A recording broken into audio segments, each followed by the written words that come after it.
Mula sa gitnang bahagi ng Luzon ay aming nilakbay ang iba't ibang bayan sa Nueva Ecija. Marating lamang ang silangang bahagi ng isla ng Luzon upang makita ang dalampasigan na nakaharap sa Karagatang Pasipiko at saksihan ang ganda ng bayan ng Tipaculaw, Aurora. Sa ating pamamasyal, muli nating makakasama ang buong pamilya upang personal na makita ang ganda ng mga tanawin at makaligo sa pinagmamalaking karagatan dito sa Dinadjawan, Tipaculaw, Aurora.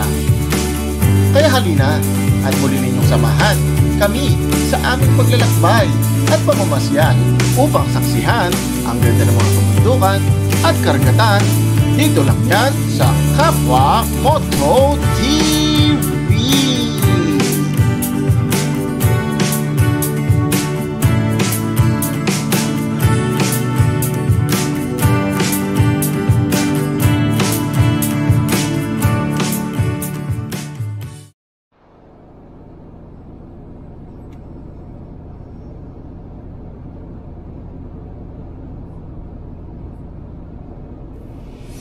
Ating simulan ang ating paglalakbay sa bayan ng Llanera. Sa ganap na alas 10:23 ng umaga ay aming narating ang bayan na ito. Tuloy-tuloy ang aming naging paglalakbay hanggang sa marating namin ang susunod na bayan.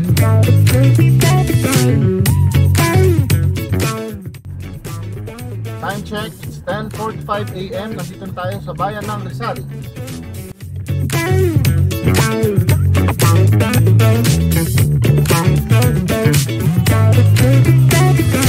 At pagkatapos ng bayan ng Rizal ay atin nang mararating ang susunod na bayan.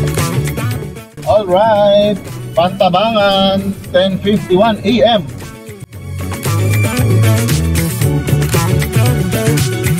Dito sa Pantabangan ay magsisimula na nating baybayin ang kabundukan ng Sierra Madre. Datapwat kahit ganun pa man ay mamamangha naman kayo at malilibang kayo sa ganda ng mga tanawin dito. Kay gandang panggasdan ang mga bulubundukin ng Sierra Madre habang nagmamaneho. Ang mga kulay luntian ng mga dahon o puno ay sapat upang maibsan ang nararamdaman nating mga pagod. Tuloy-tuloy ang aming naging biyahe habang nalilibang sa bulubunduking kalsada ng Sierra Madre. Dito pa rin sa Pantabangan, Nueva Ecija, hanggang sa aming marating ang hangganan nito na siya namang panimula ng paglalakbay namin sa lalawigan ng Aurora. So, nandito na tayo sa may Aurora mga kapwa, no? So, 12:41 PM tayo nakarating dito.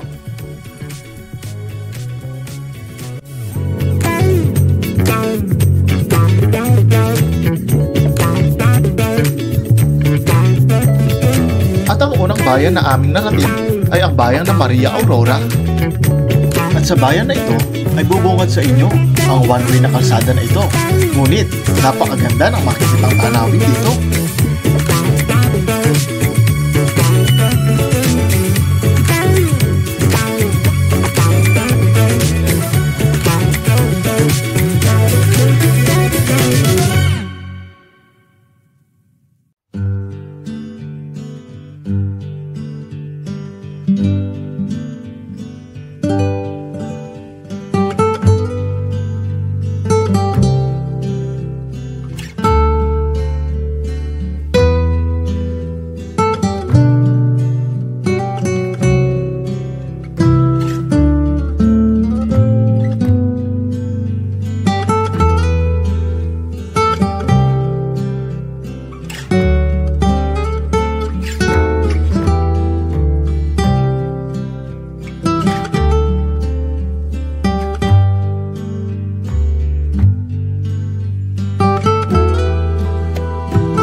Time check, 1:43 PM, Baler, Aurora.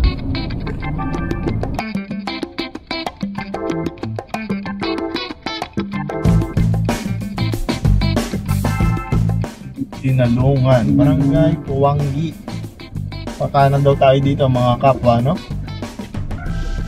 Meron na lang tayong 45 kilometro o 45 kilometers bago marating natin yung mismong pupuntahan natin sa Dipakulaw, Aurora.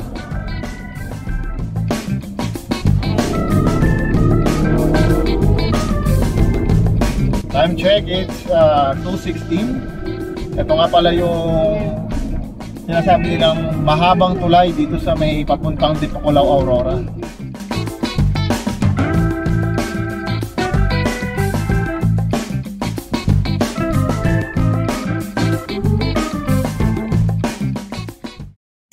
Ito ang Dibutunan Bridge, pangalawa sa may pinakamahabang tulay sa lalawigan ng Aurora na may habang tinatayang 700 metro. At ito ay inihango sa pangalan ng Dibutunan River dahil tumatawid ito sa nasabing ilog.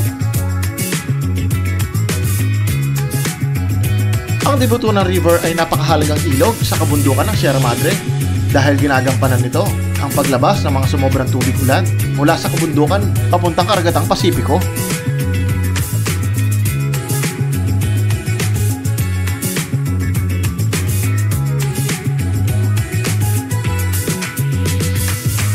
Bagamat ito'y tuyo sa mga panahong ito, ngunit ito naman ay nagkakaroon ng tubig o dumadaloy ang tubig dito sa tuwing umuulan o sa tuwing tag-ulan.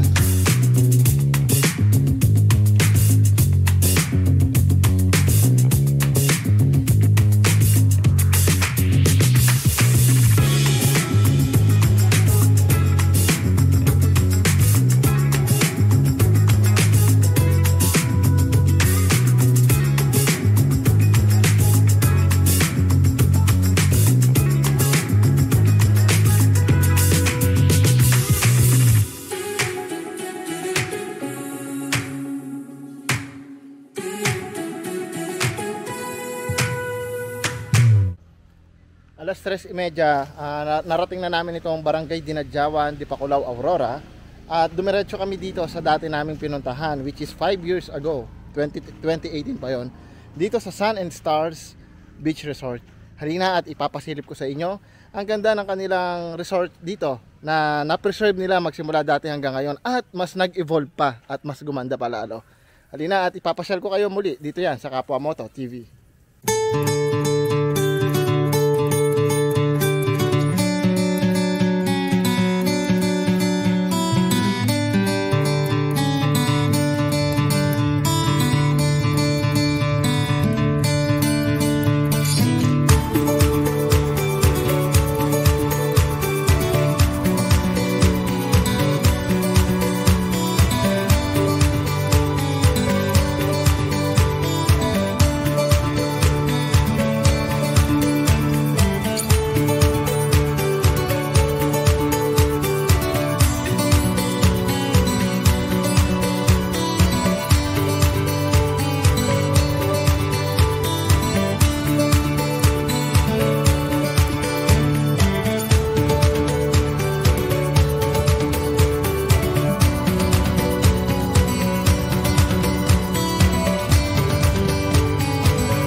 Okay, time check natin, it's alas 7 na ng gabi or 7 PM. So maganda yung mga pailaw nila dito, as you can see naman, na nakaka-relax talaga yung atmosphere nila.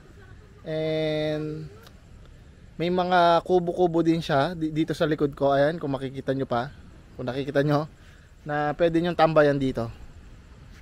Ang ganda, nakaka-relax talaga mga kapwa. 7:41 na ng gabi, nandito na tayo sa higaan. So nasa taas tayo, ayan yung isa. Medyo pagod na. Until tomorrow na lang. Kita-kits tayo bukas.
Morning mga kapwa, sa day 2 ng ating pamamasyal dito sa may Dipakulaw, Aurora.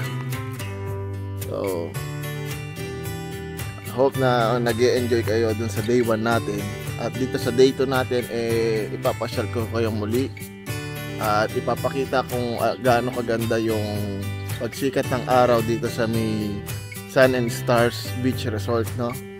And also mamaya kung loloobin, kung makakapunta tayo ng Dilasag, which is meron siyang 80 kilometers away from here, upang mapasyalan natin ang Parang Hills, para na sa ganun isahan na lang yung punta natin. Maipasyal ko na rin kayo kung gaano kaganda doon sa may Parang Hills.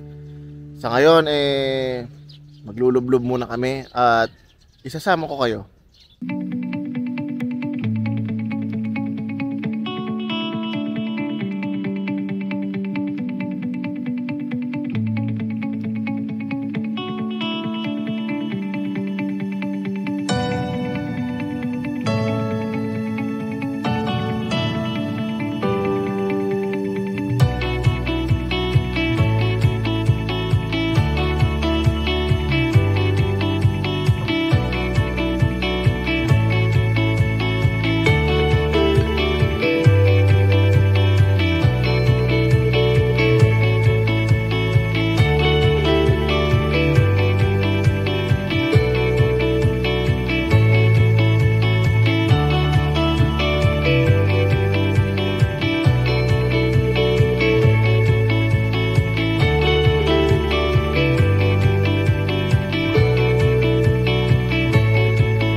Aming sinulit ang natitirang oras naming pamamalagi dito sa Dinadjawan upang magtampisaw at maglublog sa napakagandang kulay asul na dagat na may puting buhangin.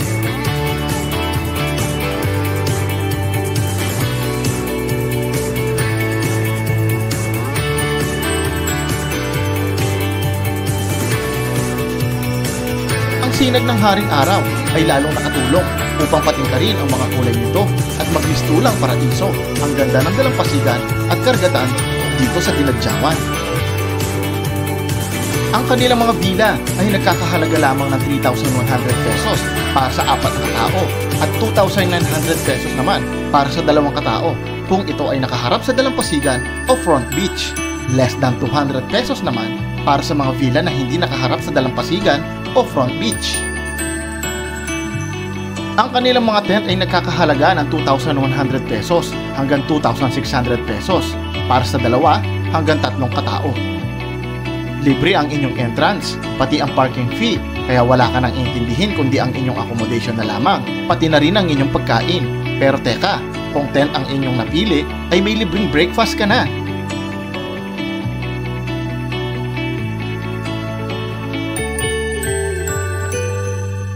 Okay guys, paalis na tayo ngayon dito sa Sun and Star Beach Resort. Pero this is the opening of the second part of our video travel vlog. Napupunta tayo sa May Dilasag, Parang Hills, Aurora. So halina at samahan niyo po kami ulit at maglalakbay tayo sa Dilasag mula Dipakulaw.